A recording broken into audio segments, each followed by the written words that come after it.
Hi there, Rick. How are you this week? Awesome. How are you, Carl? I'm doing great, thanks.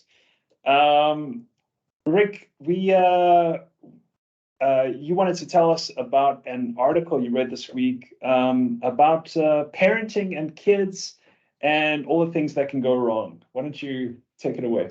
Yeah, sure. This ironically was a little bit of a headline story this week. The Canadian Pediatric Society basically reduced a report or produced a report on healthy childhood development through outdoor risky play.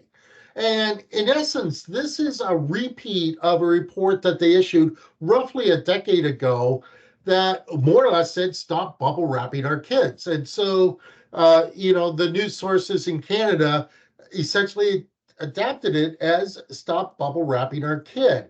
And the gist of this, which is something that I've been a proponent of all the way along, is that the role of risk management is not to have zero bad things happen. Mhm. And so the Canadian pediatricians say that, basically we need kids to fall out of trees. We need kids to fall off swings. We need kids to scrape their knees because by doing that, they build up a risk intuition. They now obviously you don't want kids jumping off of cliffs into rocks, and they're very clear about what is a risk and what is a hazard. But uh, the scrapes, the bumps, the bruises are very valuable in a child's development. And I think that there's a perfect analogy for organizations that, the bumps and bruises that an organization takes, if they're all prevented, or even worse, if they're covered up, then the organization doesn't get a chance to build its risk intuition. It doesn't get a chance to learn about risk. And it's the classic case of risk homeostasis, where ironically, if you completely bubble wrap your organization, ironically, the bad risk is going to be even worse than if you were much more laissez-faire about it. So, Mhm.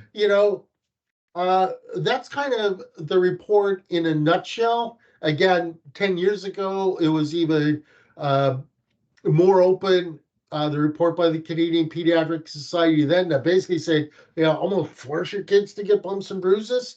But you're the father of someone who's just learning to, run around the house. What do you Yeah. think about this? Yeah, I think first of all, I'm not sure we should start a parenting podcast anytime soon, but Yeah, I have some grown daughters who could attest to that. that's right. But yeah, I like the analogy between parenting and an organization's risk capabilities because, parents are emotional. They don't want to see their kids hurt. You hear your kid cry, you want to come to their rescue. So it's innate in us. And likewise in risk management, we think we need to stop anything bad from happening, no matter how big or small the impact could be.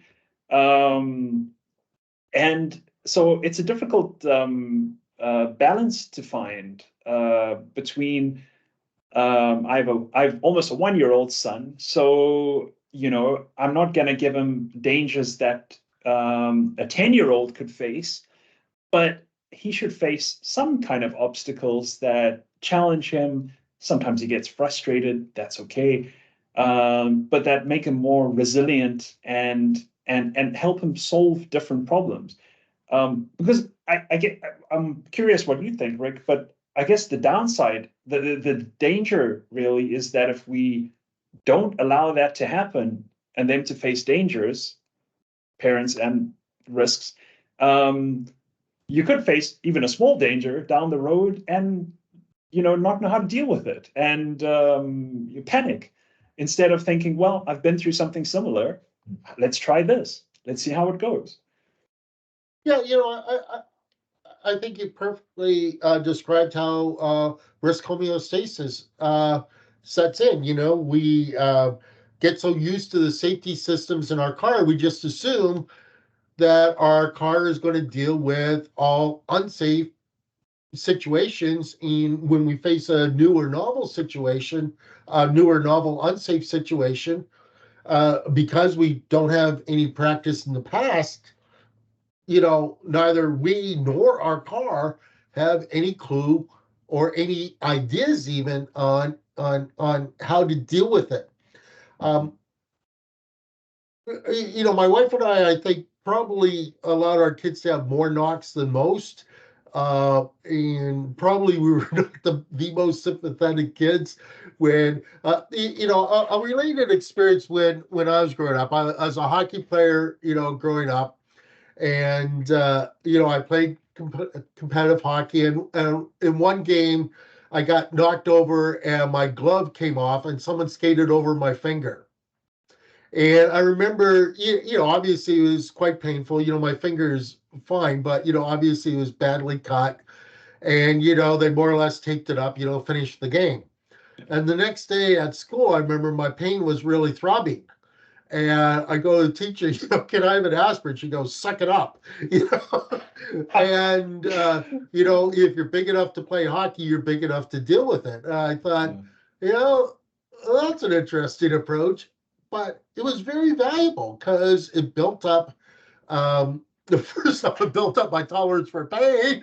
But it was a growing experience. And I think that kids need experiences to grow, and organizations need experiences to grow.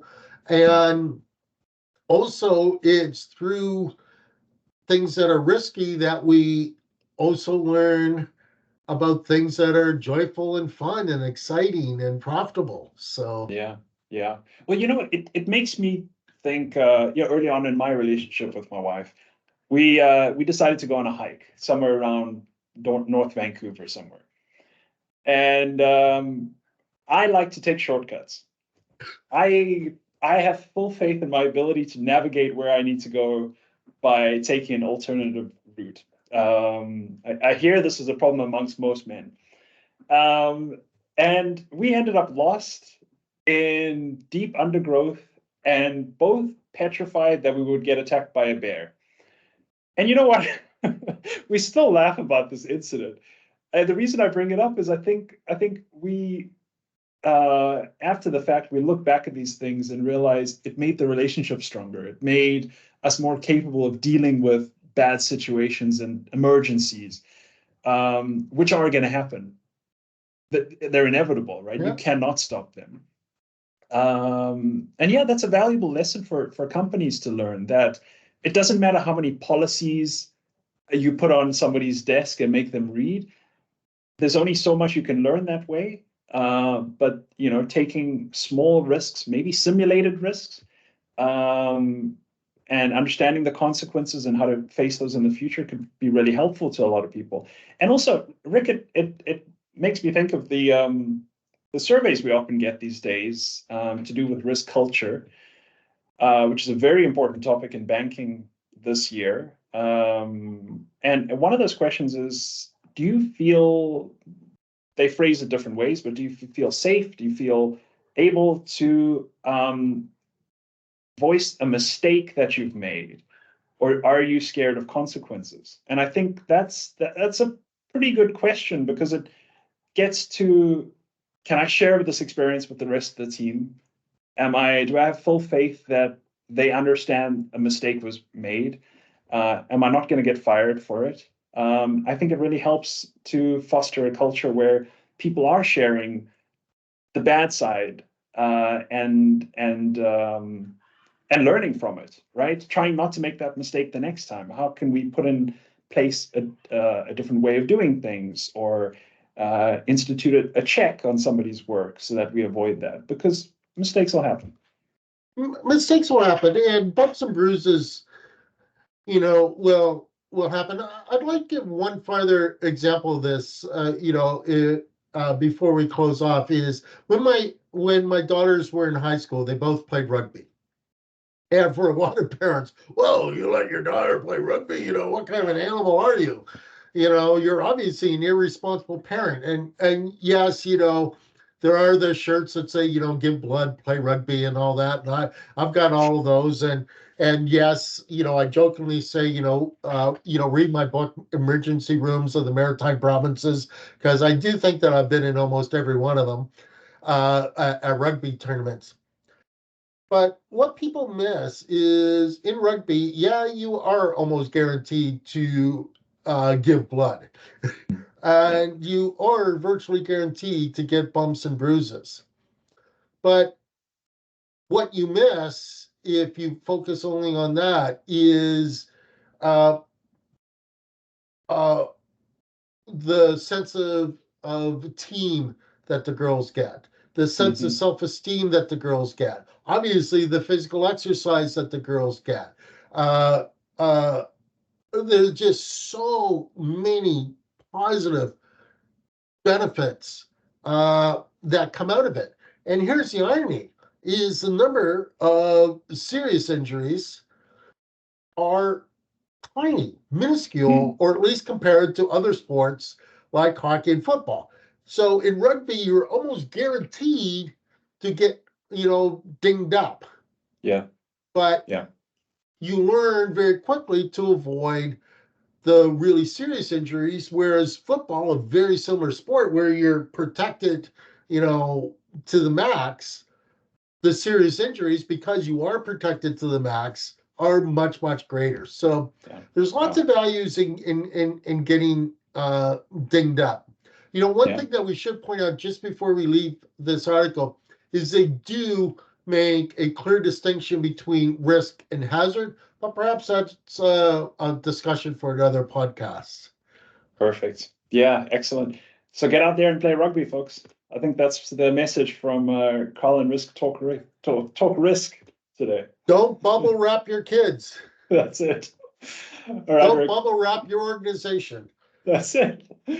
All right, Rick. We'll talk to you soon, and have a good weekend. Have a great one, everyone. Have fun.